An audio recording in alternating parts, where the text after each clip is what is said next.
అడ్డం పోతు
సత్యసాయి జిల్లా నుంచి వచ్చాము. ఇక్కడ వినాయకుడిని నిమజ్జనం చేసేకి మేము యాదవ వీధి నుంచి వచ్చాము. మాకు బాగా చదువులు రావాలని వినాయకుడిని కోరుకున్నాము. Thank you. ధర్మవరం, సత్యసాయి జిల్లా, యాదవ స్ట్రీట్. పుట్టపర్తి జిల్లా ధర్మవరం నగరం నుండి వచ్చాము. మేము యాదవ వీధి నుంచి వస్తున్నాము.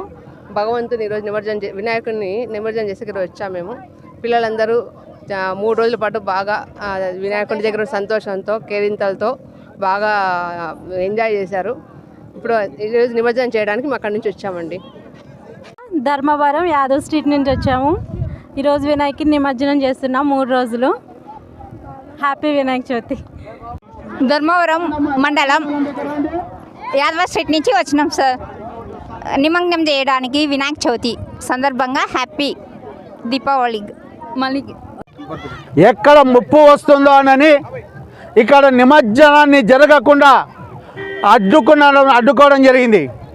అయితే ఇవాళ మంత్రివర్యులు ధర్మవరం యొక్క నియోజకవర్గం యొక్క ప్రజల సౌకర్యార్థం ఇవాళ ఇక్కడ అన్ని ఏర్పాట్లు మున్సిపల్, రెవెన్యూ, పోలీస్ అధికారులతో మాట్లాడి నిన్న ఈ యొక్క చెరువు కట్ట దగ్గర సరిగా ఉండేటట్టుగా చదును చేసి నిమజ్జనంకు ఏ రకమైనటువంటి ఆటంకం జరగకుండా విద్యుత్ అధికారులతో కూడా మాట్లాడి ఇవాళ నిమజ్జన కార్యక్రమానికి అద్భుతమైనటువంటి ఏర్పాట్లు చేయించడం జరిగింది.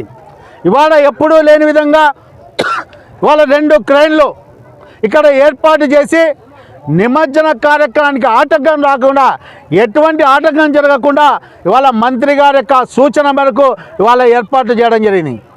నేను ఏర్పాట్లు చేసినటువంటి అధికారులందరికీ కూడా మంత్రి గారి తరఫున అభినందనలు, కృతజ్ఞతలు తెలియజేస్తూ మరోసారి ఈ యొక్క ధర్మవరం ప్రజలందరూ కూడా ఇవాళ నిమజ్జన కార్యక్రమానికి వందలాదిగా వేలాదిగా తరలి వస్తున్నటువంటి వచ్చి నిమజ్జనం చేసి తిరిగి వెళ్ళేటప్పుడు కరెక్ట్గా వెళ్ళాలని, ఎటువంటి ఆటంకం జరగకుండా, ఎటువంటి ఇబ్బందులు కలగకుండా, ముఖ్యంగా ఎవరైనా మందు సేవించుంటే ఈ యొక్క నిమజ్జనం కార్యక్రమంలో పాల్గొంటున్నటువంటి మన అక్కా చెల్లెల విషయంలో జాగ్రత్తగా ఉండాలని వారికి సూచిస్తూ, రేపటి సంవత్సరం ఇదే యొక్క చెరువు కట్ట మీద వినాయక ఘాటుగా నామకరణం చేసి ఈ యొక్క నగర ప్రజలందరూ కూడా ఈ యొక్క నిమజ్జన కార్యక్రమాలు తిలకించే విధంగా ఏర్పాటు చేయడానికి మంత్రి గారు కూడా సుముఖంగా ఉన్నారు. రాబో సంవత్సరంలో ఈ యొక్క నియోజకవర్గంలో కులాలకు, మతాలకు, వర్గాలకు, ప్రాంతాలకు అతీతంగా పండుగలన్నీ కూడా స్వేచ్ఛగా జరుపుకోవాలని మంత్రి గారి కార్యాలయం కూడా ఈ సందర్భంగా తెలియజేస్తుంది.